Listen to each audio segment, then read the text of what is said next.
Bonjour, c'est Ursule encore. On est le 21 décembre 2023. Alors, je viens sur la trompette aujourd'hui encore et je viens proclamer le retour de notre Seigneur Jésus-Christ. Amen et alléluia, seront tous bénis, seront remplis de sa joie. Amen. Alors, je viens apporter le troisième message dans la série que j'ai déjà apporté aujourd'hui. Ce matin, cet après-midi, j'ai apporté deux. Amen, en début d'après-midi. Et là, j'apporte le troisième. Amen. Ils sont venus ensemble. Alors, celui-là, je l'ai reçu hier, le 20 décembre, autour... Attendez. Je dirais que je ne vois pas bien l'heure. Je l'ai reçu. En tout cas, je vais pouvoir démêler ça, ok? Je vais pouvoir démêler parce que je ne vois pas très bien l'heure à laquelle je l'ai reçu. Mais toujours est-il que ça porte sur la trousse du Samaritain. Les cadeaux de Noël, les boîtes là, qui font le tour du monde, qui ont commencé quelque part aux États-Unis, on ne sait pas depuis quand.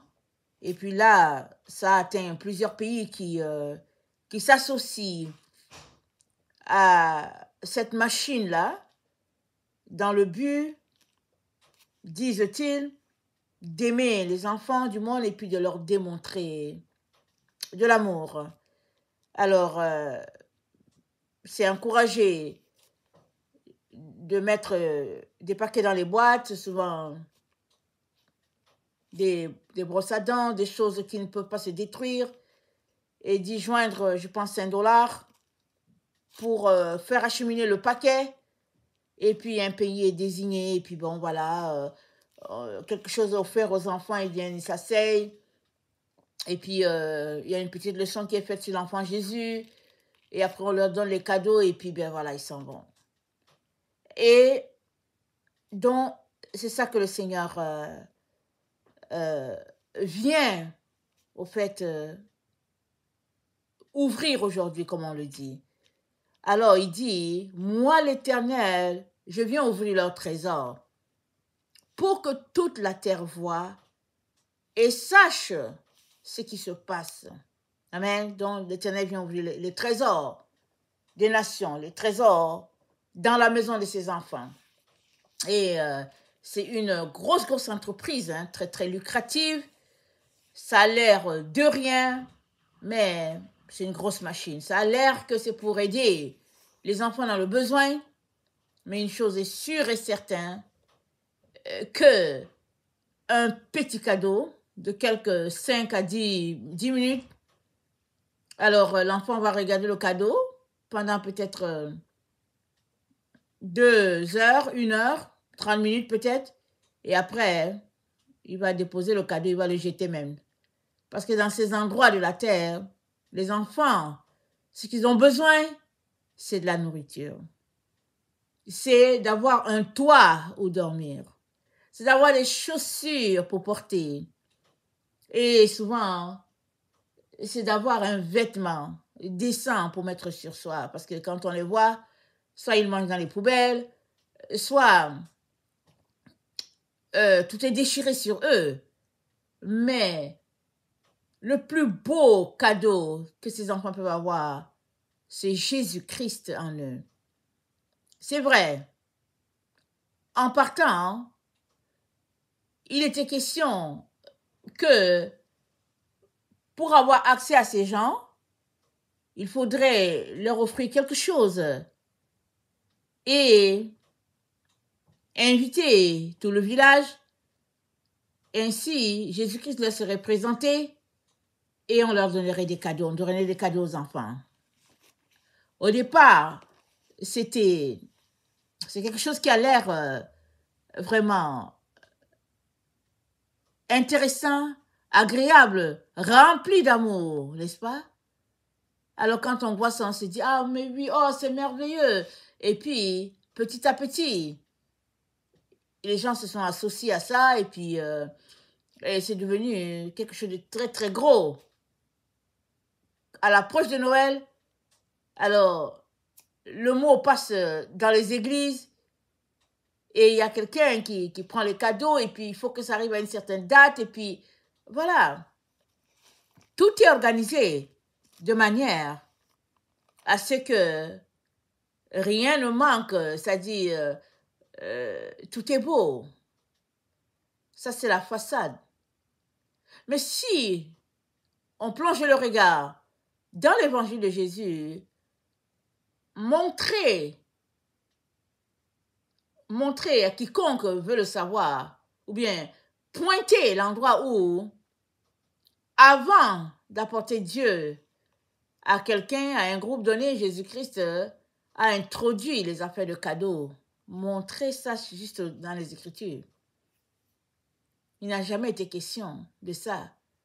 Un jour, Jésus parlait, ça faisait, en tout cas, combien d'heures ils ont passé la nuit là à écouter la parole. Et le peuple était assis, ils n'osaient pas partir. Tellement ce qu'ils entendaient, c'était agréable, c'était merveilleux. Parce que c'est pas ça que leur racontaient les pharisiens. Et Jésus-Christ était loin, détaché de la ville, dans un endroit, sur une plaine, où les gens pouvaient s'asseoir sur l'herbe, et les gens étaient assis sur l'herbe, et Jésus-Christ les enseignait. Mais il a dit, mais je ne vais pas les laisser rentrer comme ça, ils sont faibles. Ça fait des heures, il paraît qu'ils avaient passé la nuit là à écouter. Ça fait des heures qu'ils sont là. Des femmes avec des enfants. Ils ont dit, mais il faut que je leur donne à manger. Il a demandé aux disciples, qu'est-ce que vous avez? Ils ont dit, mais on n'a rien. Ils ont dit, mais comment on va faire pour nourrir tout ça? Ils ont dit à Jésus, mais non. Mais Jésus savait ce que le Père allait faire. Y a-t-il quelqu'un ici qui a du pain, qui a du poisson? A-t-il demandé?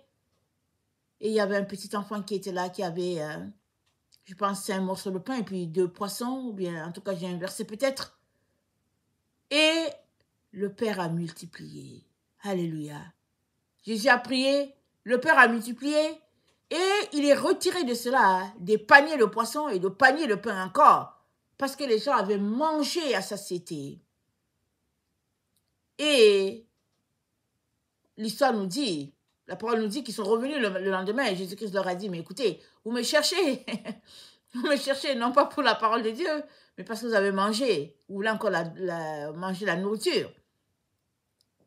Ça, c'est l'endroit là où il y a eu quelque chose de matériel comme ça, en lien avec la parole. Mais nulle part Jésus-Christ n'a associé l'argent, les biens, les choses à la parole de Dieu. Au contraire, quand il est arrivé dans le temple et que Israël était là avec les moutons et puis les choses pour vendre, Jésus-Christ a chicoté tout le monde. Il a dit, hey, vous avez fait la maison de mon père une caverne de voleurs. Allez, il dit, allez dehors. Il a chassé tout le monde. Dehors. Parce que la maison de Dieu, elle doit être sainte, pure à tous les niveaux. Et revenant sur ce que le Père pointe, il dit, où dans cette trousse du Samaritain, où exactement est Dieu? Où est la manière de Dieu? Amen. Dans cette façon de faire. Où est-ce qu'on voit Dieu? Dans les trousses du bon Samaritain? Où est-ce que on voit la doctrine de Christ être communiquée à ces jeunes enfants-là? D'abord, Noël, ce n'est pas une fête établie par Dieu, c'est une fête établie par les hommes. Parce que les fêtes que Dieu a établies, il y en a 7. Et si on veut mettre le sabbat, ça fait 8. Le sabbat, c'est tous les samedis. Et les autres 7 fêtes, c'est décrit. Tout est décrit dans Lévitique. Je pense que dans Lévitique 23, toutes les 7 fêtes sont là, bien décrites, quand les observer et comment les observer. Tout est là. Mais avez-vous vu quelque part la Noël qui est mentionnée? Ils ont inventé une histoire en disant que Nicolas, Saint-Nicolas, ou bien je ne sais plus qui, distribuer les cadeaux, si bien que l'accent est mis sur les cadeaux. Alors, si un enfant n'a pas reçu de cadeau, ça devient quelque chose de problématique. Mais qu'est-ce qu'un enfant peut faire avec un cadeau quand il n'a pas à manger? Si une fille a une Barbie là en main, là, est-ce que la Barbie va lui donner à manger? Non, elle ne va pas manger la Barbie. Elle a besoin de manger ou bien elle a besoin d'un endroit pour dormir. Mais au-delà de tout, c'est le vrai Jésus qu'elle a dans son cœur. Mais celui-là qui est présenté à l'enfant, il est associé aux choses matérielles.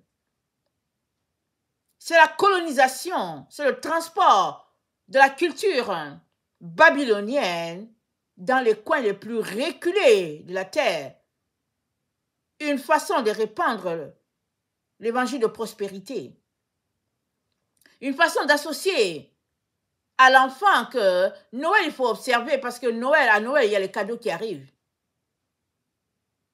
Cette pensée si petite a germé et puis continue de faire le tour de la terre depuis des siècles. Alors que c'est une fête qui était observée dans le passé et c'était une fête dédiée aux divinités païennes. On ne va pas entrer dans le détail, mais dans presque tous les pays de la terre et toutes les régions du monde, en décembre, il y a des fêtes en l'honneur des dieux païens. Et partie de quelque chose de compassion, entre guillemets, c'est devenu une grosse machine, une entreprise d'idolâtrie, dit le Seigneur. Et dans Colossiens 2, le verset 23, voilà ce que le Seigneur dit. Ils ont, à la vérité, une apparence de sagesse en ce qu'ils indiquent un culte volontaire de l'humilité et le mépris du corps, mais ils sont sans aucun mérite et contribuent à la satisfaction de la chair.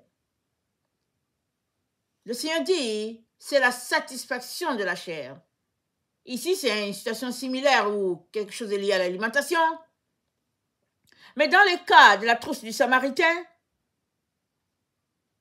ces commandements d'homme ont l'apparence de vérité. Les gens regardent et se disent, oh oui, oh c'est bien, oh les enfants auront des cadeaux. Mais s'ils n'ont pas de cadeaux, ça fait quoi? Dans ces coins de la terre, les gens ne pensent pas aux cadeaux. Ils vont faire quoi avec les cadeaux? Ils cherchent à manger. Ils cherchent à survivre. Ce sont les gens qui ont suffisamment d'argent, suffisamment de moyens, qui ne savent pas quoi faire de ce qu'ils ont, de l'argent qu'ils ont. Alors ils achètent des gadgets aux enfants, à leurs enfants. Et ces gadgets-là, ce n'est autre chose que de l'idolâtrie. La poupée Barbie, elle vient d'où? Elle vient des États-Unis. Et ça a envahi toute la terre. Et quelle est l'image véhiculée par la Barbie? C'est une femme qui doit être mince et puis voilà. C'est le modèle d'une maigreur. Et finalement, toutes les filles veulent être comme Barbie. Mais Barbie, c'est quoi? C'est de l'idolâtrie. Et à la fin, est-ce que Barbie, ça existe? Non, ça n'existe pas.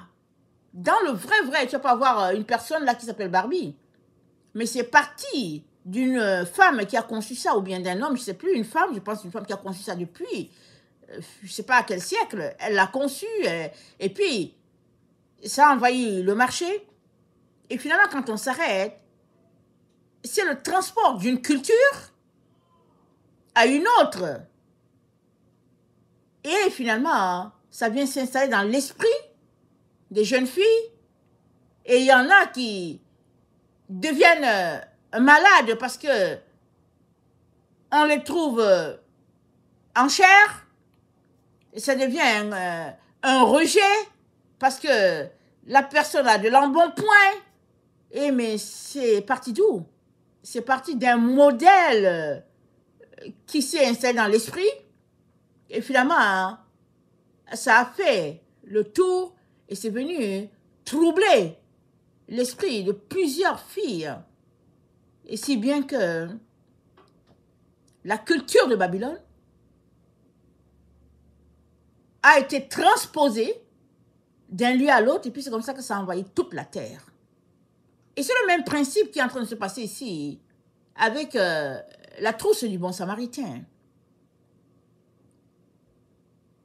Mais le problème qui se passe ici, c'est que c'est parti de, entre guillemets, l'église de Jésus. La fausse église de Jésus, elle a rempli la terre avec des boîtes d'idolâtrie. Et s'il arrive qu'ils sont venus distribuer les cadeaux et qu'un enfant n'était pas là, cet enfant va pleurer tout le temps. Parce que les gens qui sont venus distribuer les cadeaux sont partis. Et quand on vient distribuer, il y a des gens qui sont plus favorisés et d'autres sont défavorisés. Pour X raisons. Mais pourquoi avoir créé ce problème inutile-là? Parce que c'est le cœur de l'homme. Toujours enclin à passer dans les coins. Dieu a dit tout droit. Si quelqu'un veut venir après moi, qu'il renonce à lui-même, qu'il se charge de sa croix et qu'il me suive. Car celui-là qui voudra sauver sa vie la perdra, mais celui qui perdra sa vie à cause de moi la retrouvera. Mais ces gens vers qui on envoie les cadeaux là, mais ils ont déjà perdu leur vie. Dans le sens qu'ils n'ont pas grand-chose. C'est des gens qui vivent déjà dans une pauvreté extrême. Mais qu'est-ce qui se cache en arrière? Qu'est-ce qui est en arrière de tout ce système-là? Où on veut donner des cadeaux aux enfants. Est-ce que ces enfants ont un jour dit qu'il manque de cadeaux?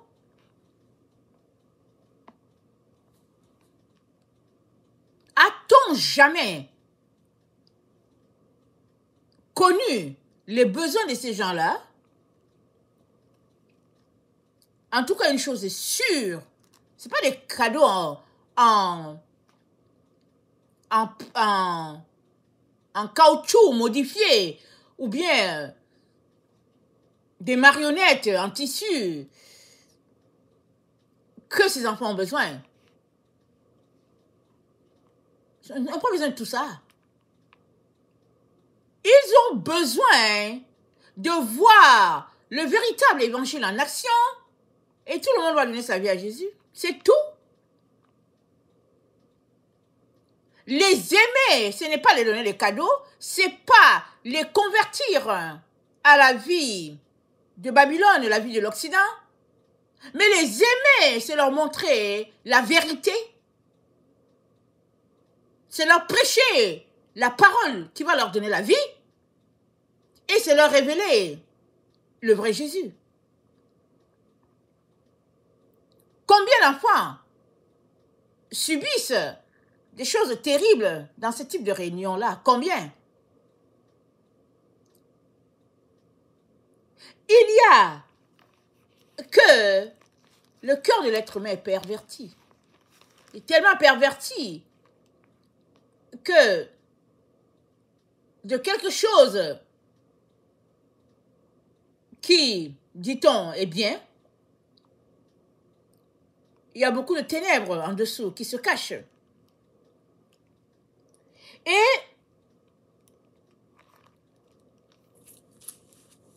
notre texte que le Seigneur nous a donné, c'est dans Colossiens 2, le verset Colossiens 2, le verset 23. Attendez, je retourne à ce texte rapidement. C'est dit, mais ils sont sans aucun mérite et contribuent à la satisfaction de la chair. Alors, le Seigneur m'a donné une vision. Et j'étais là, j'ai vu une personne qui était devant une porte d'église avec des gros battants. Mais je ne connaissais pas la personne, je regardais, je me disais, mais est-ce que je connais cette personne-là? Et puis, je n'arrivais pas à savoir qui. Et finalement, le Seigneur a rapproché l'image et j'ai vu M. Franklin qui était là avec un sourire. Et j'ai su que c'était une église qui était là. Et c'est comme ça que le Seigneur m'a donné la bourse du Samaritain. Il m'a donné la bourse du Samaritain. Il m'a envoyé l'image de la bourse du Samaritain. La grosse entreprise que c'est devenu. Et il m'a donné le 251 dans la concordance hébreu. Et ressemblance et affinité, personne du même type, c'est-à-dire du même type que son père. Son père Billy Graham, même type. Et quand le Seigneur m'a donné le 251, c'est dans mon temps de prière, il m'a dit c'était à 4h18. Et quand j'ai regardé le 4h18, le Seigneur a dit ça c'est une situation vraiment inadmissible. C'est inadmissible que cette entreprise se perpétue. À cette heure-là, se perpétue encore. Ça devait être dissous depuis. Car l'idolâtrie ne fait que se répandre, et ça depuis le bas âge. Le plus jeune âge. Ces enfants, vraiment innocents, purs, qui passent leur temps à fabriquer leurs ballons, et puis ils jouent dans la rue, et puis ils passent leur temps à marcher pour aller dans les poubelles pour trouver la nourriture.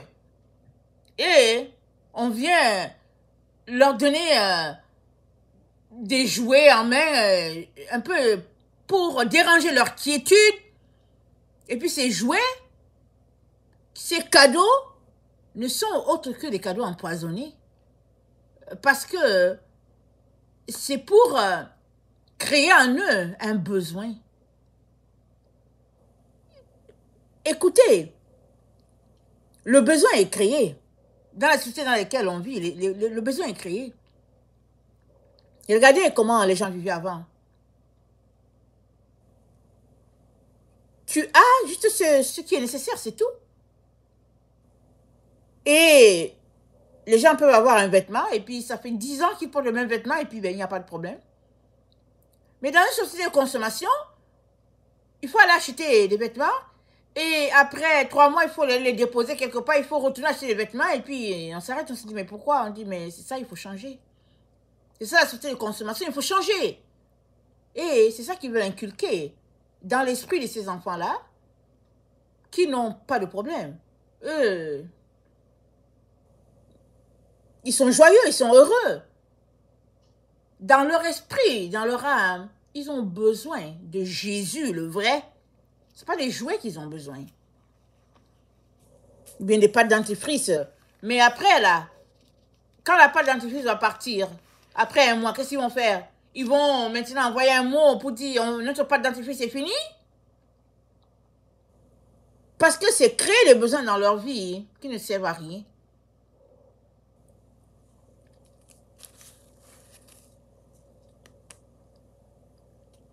C'est une manière de répandre l'idolâtrie avec cette grosse entreprise-là. Et le Seigneur a donné le 4-5-7 dans la concordance en hébreu. C'est des œuvres d'iniquité, des œuvres qui ne servent à rien, qui ne produisent pas du fruit. Et il a donné le 818 dans la concordance grecque. C'est une manière de traiter Dieu avec déshonneur et mépris, de s'investir dans ça. Parce que Dieu nous a dit comment faire pour évangéliser les gens. Dieu l'a dit, il a été clair. Mais, puisque on ne veut pas, alors on se retrouve à faire les choses autrement, en sourdine. C'est dit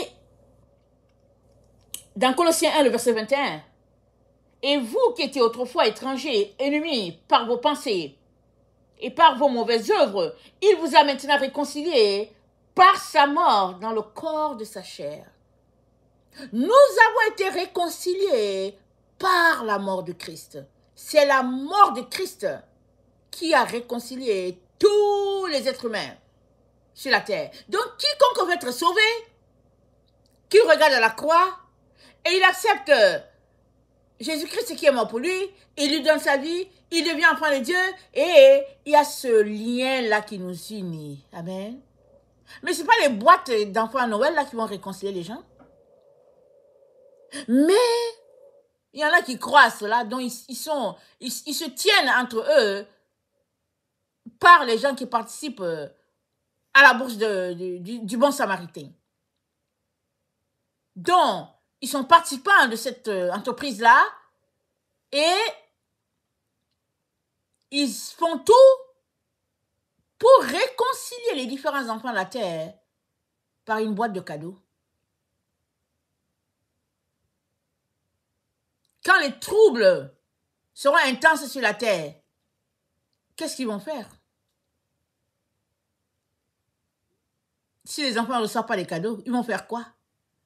Imaginez des pays de guerre. Pensez-vous que les enfants ils cherchent les cadeaux? Mais non. Ce n'est pas les cadeaux qu'ils cherchent.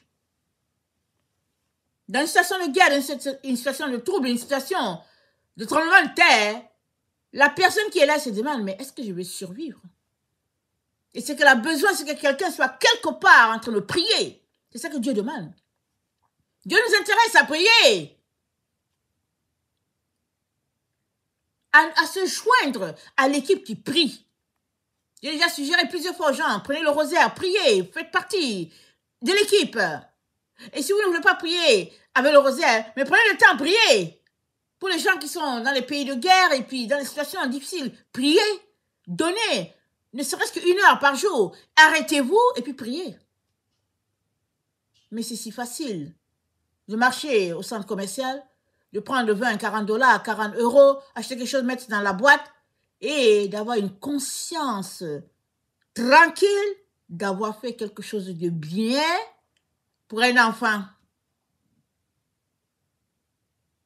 Mais je vais vous dire que pour plusieurs enfants, dès que la boîte arrive, ils ouvrent, ils regardent, ils sourient et puis après, plus de boîte. Vous voulez qu'ils fassent quoi avec? Créer des besoins inutiles. S'occuper à ce qui ne sert à rien. Voilà ce que les enfants de Dieu font. Et la Bible dit, leur toile qu'ils tissent ne servent à rien. Rien.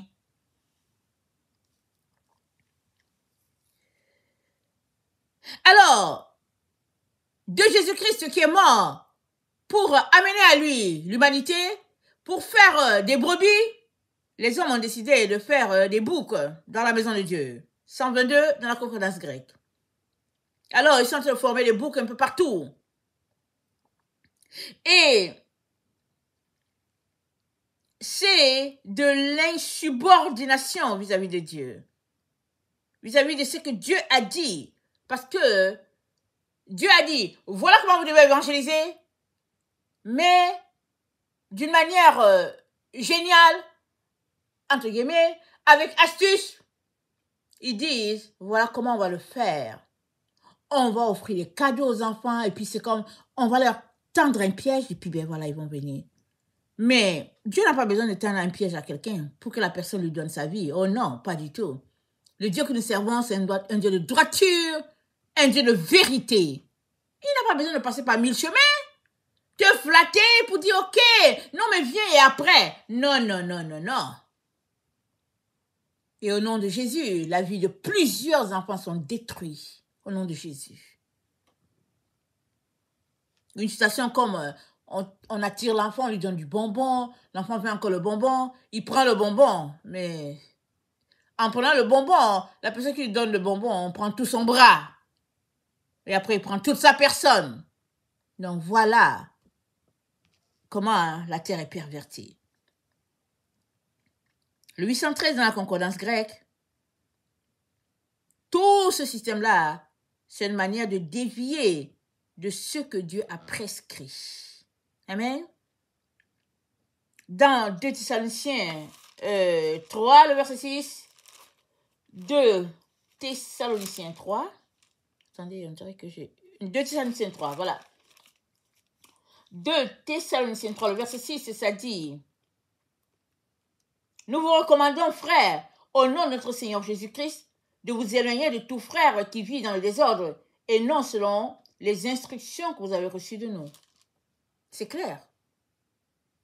de vous éloigner de tout cela qui marche dans le désordre, c'est-à-dire qui n'ont pas les instructions établies à l'origine.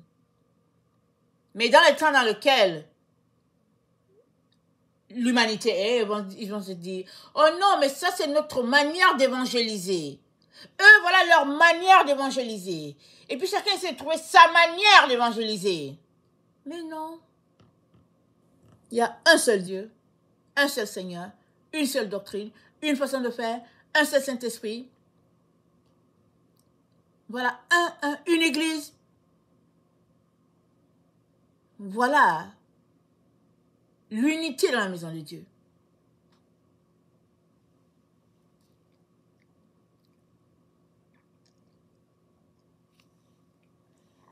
« 1 Thessaloniciens 5, le verset 14, ça dit, « Nous vous en prions aussi, frères, avertissez ceux qui vivent dans le désordre. Consolez ceux qui sont abattus. » Avertissez ceux qui vivent dans le désordre. Cette façon de faire, c'est du désordre. Ça n'a rien à voir avec ce qui a été établi à la base. C'est une situation d'hostilité contre Dieu, une situation d'inimitié contre Dieu.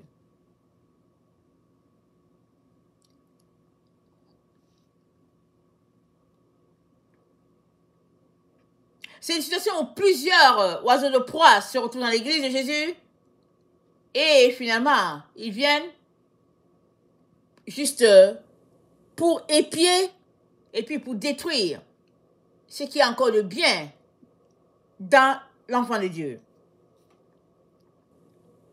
3-4-4 dans la concordance en hébreu. Et le Seigneur de dire,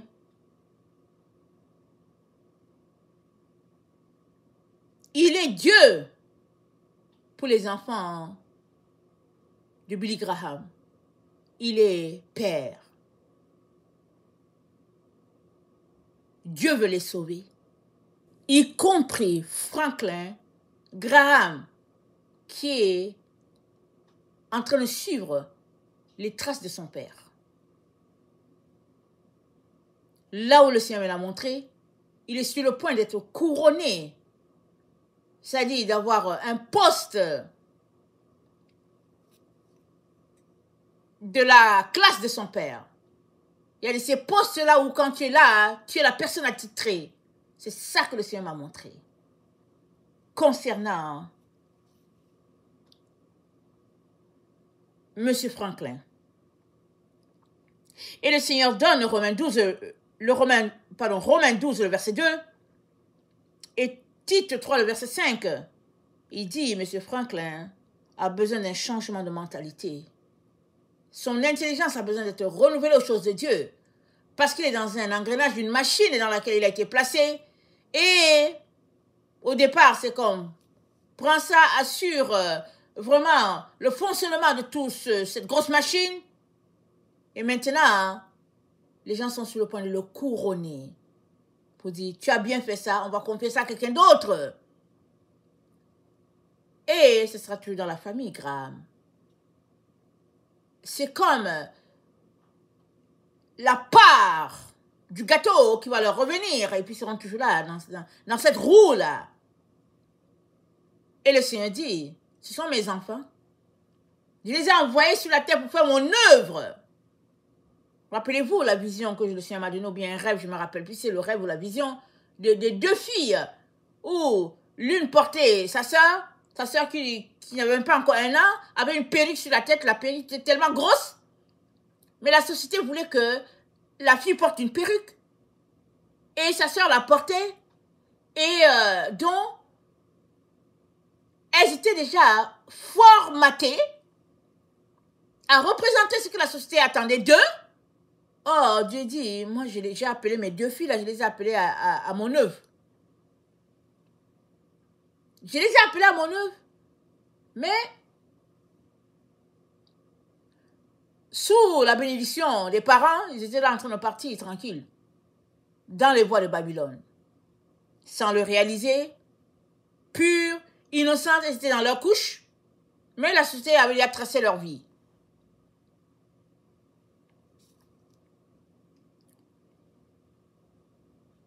Et Dieu nous fournit tous ces renseignements-là concernant la famille Graham parce qu'il aimerait que les gens prient pour cette famille-là, afin que leur conscience se réveille au temps dans lequel on est, et surtout qu'ils ne se retrouvent pas à l'endroit là où se trouve leur père, parce qu'ils n'ont aucune idée.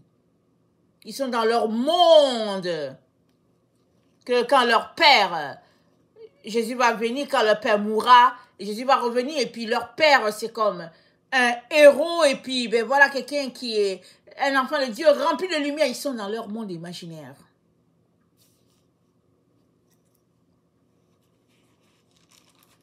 Un Corinthiens 3, le verset 13, le Seigneur dit, « Car le jour la fera connaître parce qu'elle se révélera dans le feu, et le feu éprouvera ce qu'est l'œuvre de chacun. » Et Dieu dit, cette œuvre-là, la bourse du bon samaritain, c'est une œuvre d'iniquité. C'est le chemin du serpent. Ça ne vient pas de Dieu. Ça a l'apparence de quelque chose de bien. Mais c'est une situation d'inimitié contre Dieu. C'est une situation d'hostilité. C'est une situation d'opposition contre Dieu. Et tant que M. Franklin reste là-dedans, l'ennemi a prévu pour lui une situation de honte terrible. C'est que il va se retrouver dans cet endroit qu'il ne s'imagine pas. Parce qu'à son esprit, il est en train de faire quelque chose pour Dieu. Il est en train de rassembler les enfants et puis c'est l'œuvre de Dieu. Mais le mobile, il n'est pas de Dieu. C'est un mobile déjà de fausseté. La fête, c'est une fête fausse.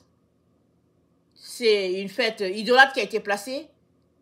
Les choses qui sont achetées, c'est l'idolâtrie.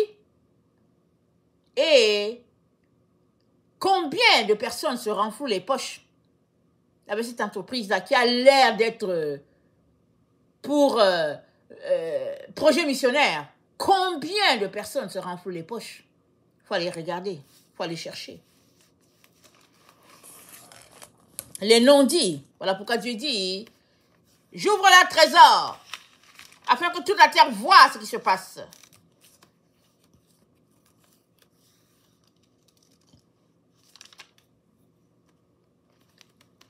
Et j'ai vu que M. Franklin était devant une porte, n'est-ce pas?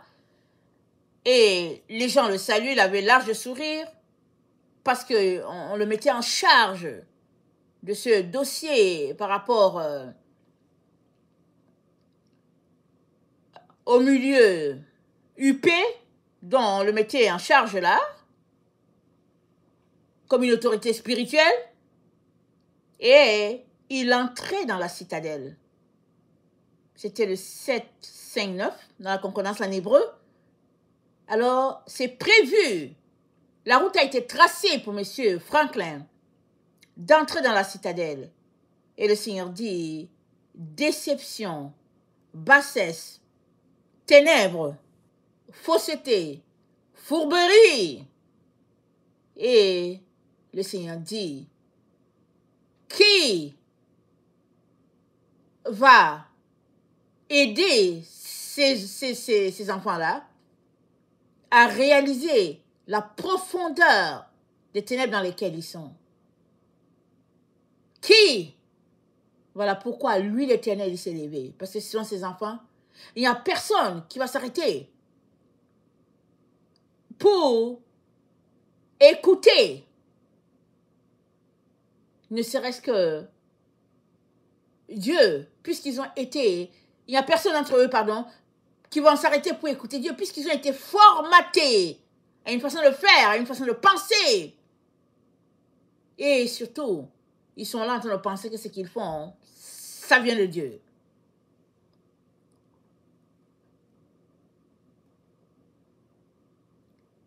Et le Seigneur a donné 75 dans la concordance grecque, où M. Franklin est sur le point de marcher dans la voie de la souillure. Et une fois que tu es dans cette voie, Une fois, c'est-à-dire une fois que tu es entré, que tu as dit oui, je prends le poste, ce sera difficile que tu sortes de là. Et il est la personne en vue.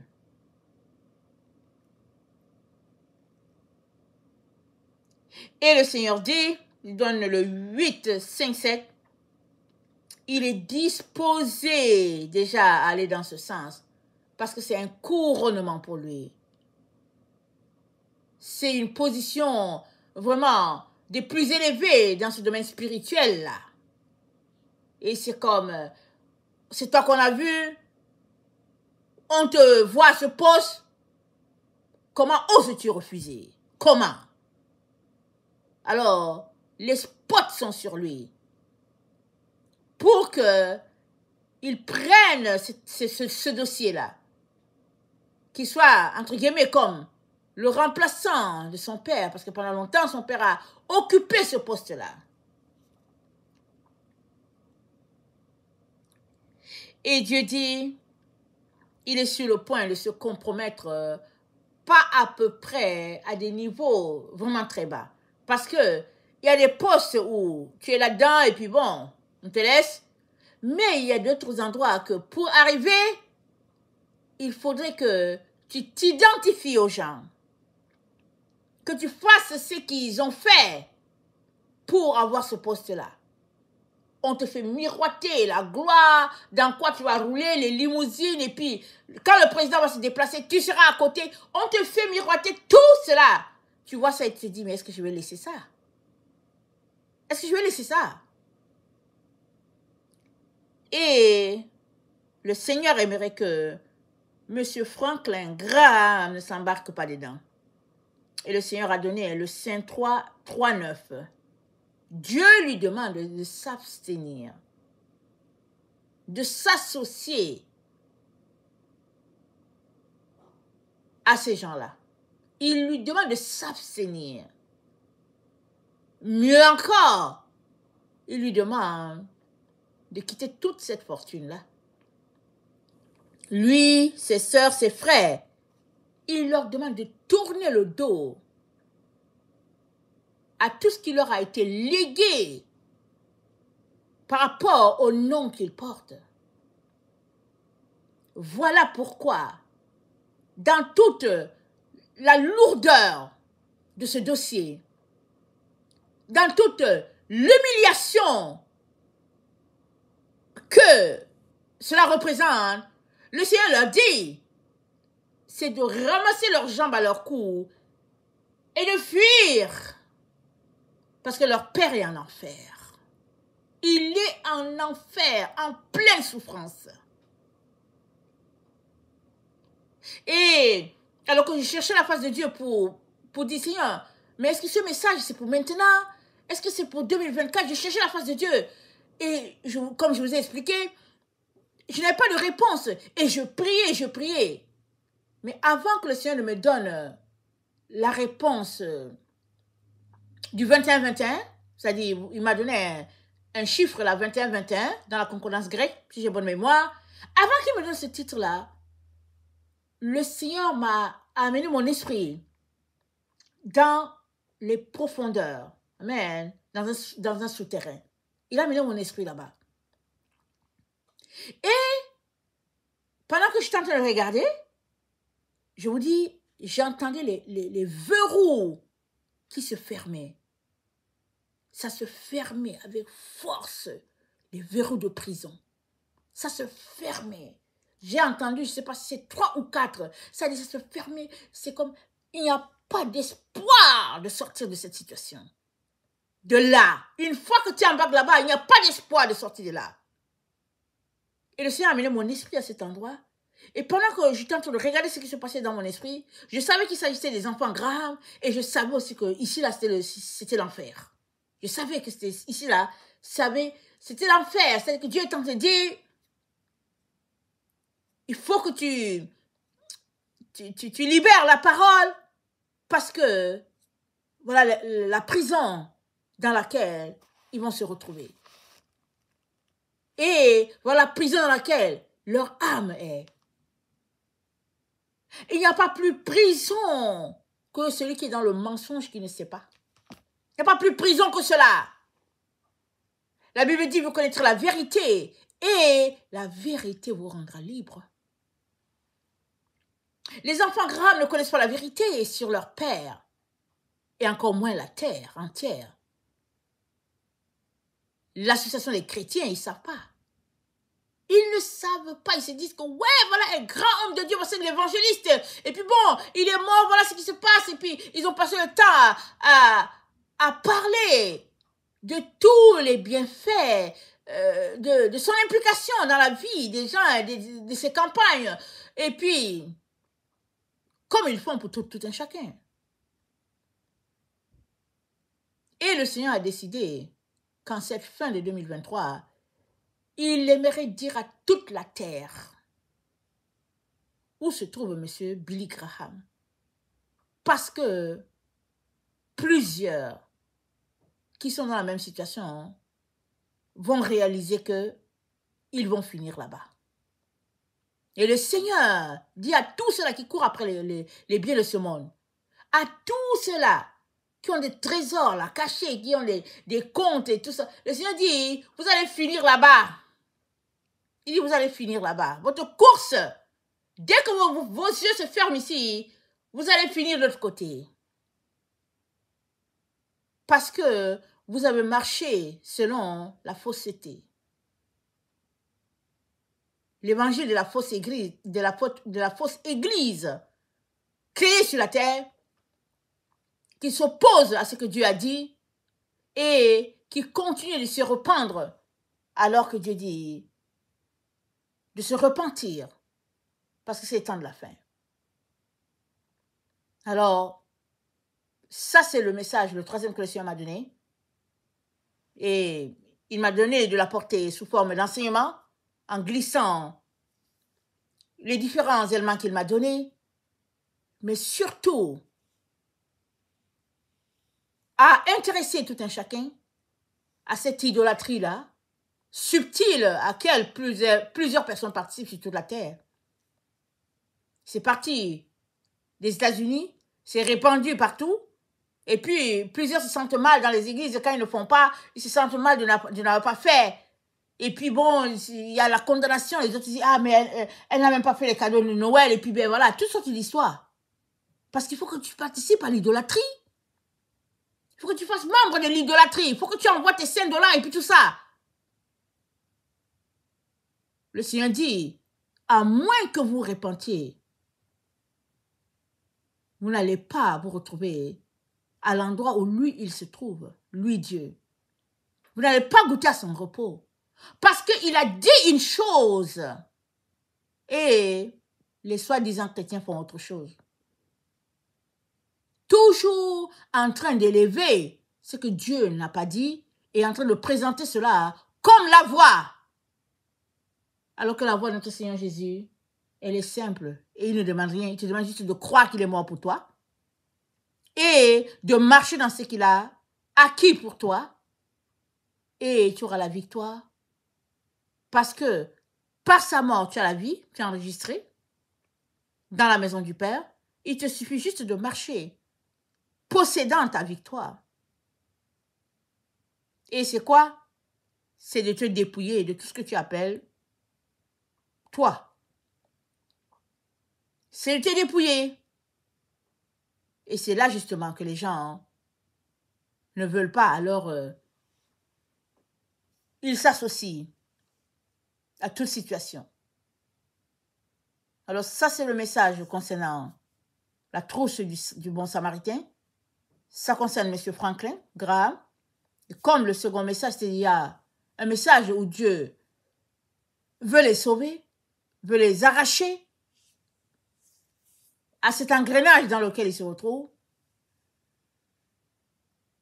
Je prie que les messages puissent leur parvenir et surtout, je prie que plusieurs veuillent prier pour que ils soient délivrés, que leurs yeux s'ouvrent, que les écailles tombent de leurs yeux et que ils puissent pleurer une bonne fois toutes les larmes de leur corps, réalisant la vérité sur leur Père, et maintenant, cherchant la voie qui va les conduire directement au vrai Père. Que le Seigneur bénisse sa parole. Maranatha, Jésus revient. Amen et Alléluia. Soyons tous bénis. Amen.